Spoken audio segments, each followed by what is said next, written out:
Welcome back to Mind Pump TV, guys. I'm your host, Danny Matranga, and today's video is all about quad growth. Now, when it comes to developing the quads, we need to be talking knee extension.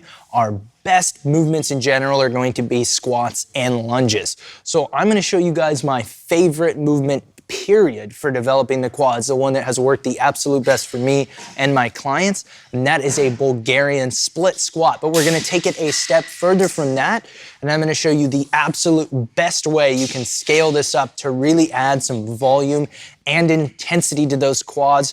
For some reason in my training history, it seems to be a muscle that responds very well to higher repetition, higher volume training. And this is the type of set that will really allow you to apply those things. So without further ado, let's get into it. So setup for this one is super critical, guys. You'll notice that I've got the rotating pad here right above my ankle. If you do not have one of these, you can find this type of thing on most decline benches, or you can just use a traditional box with the toe up or the foot flat, whatever you like best for performing the split squat. Now, when we set up mechanically, we want to be thinking vertical shin on the lead leg and really trying to bias this posterior leg. Now, there's a million ways to do it. You can cue forward to try to work the back glute. You can sit up really tall, drive through the heel to try to work the front leg.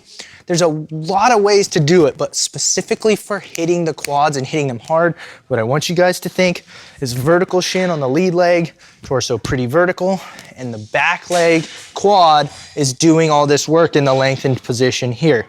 Now you'll also notice that I have one of these little wrist wraps on for grabbing the weight. I really like to use these when I do this when I do this drop set, because it helps me, again, emphasize the quads rather than something like my grip.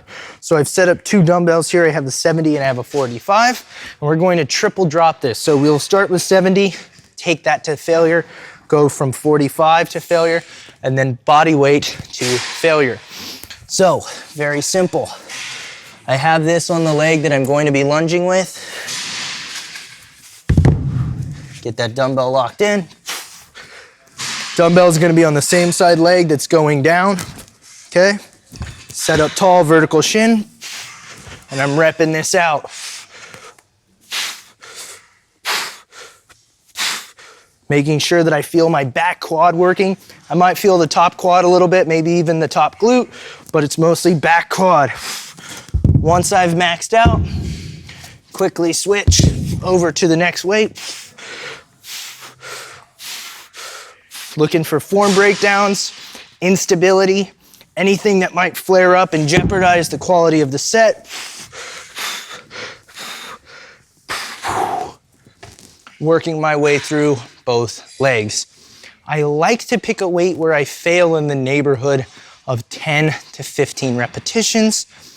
If you want to progress this beyond that, you can add another dumbbell and drop it one more time, guys. All right, guys, so when it comes to drop sets, what we're really trying to do here is extend the duration of the working set. And by doing that, we're going to be adding volume. And again, as we drop, we make the exercise easier to accommodate for the local fatigue that's occurring at the muscle we're training.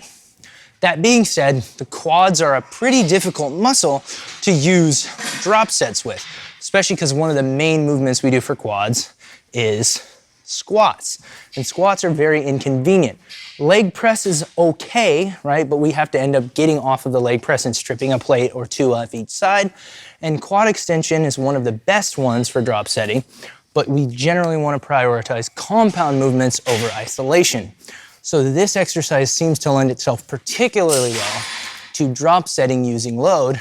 And I love the split squat in general for quads. So this makes for a perfect marriage in terms of adding that volume and intensity while still picking a really challenging mechanical lift. So in regards to application and where we can put a drop set in a workout, whether it be the drop set for the quads or just a drop set in general, I like to perform these split squat drop sets earlier in a workout. Now, if this is going to be the first movement I do on a quad focused leg day, I might do 2 or 3 rounds of this.